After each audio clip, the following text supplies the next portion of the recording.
5 maliliit na bagay na may malaking epekto sa buhay mo. Mukhang simple, pero kapag ginagawa araw-araw, kaya nitong baguhin ang buong buhay mo. Makinig ka mabuti. Una, magising na may pasasalamat sa Diyos. Hindi dahil perpekto ang buhay, kundi dahil buhay ka pa. Ang paggising ay isa ng tagumpay.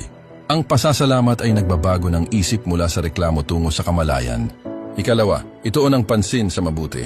Hindi para iwasan ang problema, kundi para hindi hayaang manaig ang takot sa isip mo.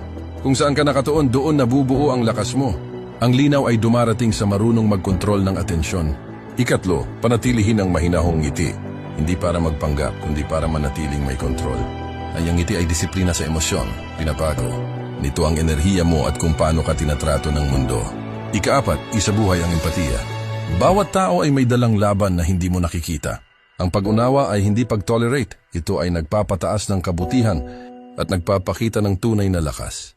Ika-5, alalahanin kung gaano kaikli ang buhay. Walang babala ang oras. Ang galit, pride at sama ng loob ay kumakain ng mga sandaling hindi na babalik. Hindi mahalaga na makuha mo ang lahat. Ang mahalaga ay pahalagahan mo kung ano ang meron ka ngayon. At ito ang pinakamahalaga, ang maliliit na gawain ang humuhubog sa malaking buhay. Mamuhay ng may kamalayan. Dahil balang araw, ang ngayon ay magiging alaala na lang.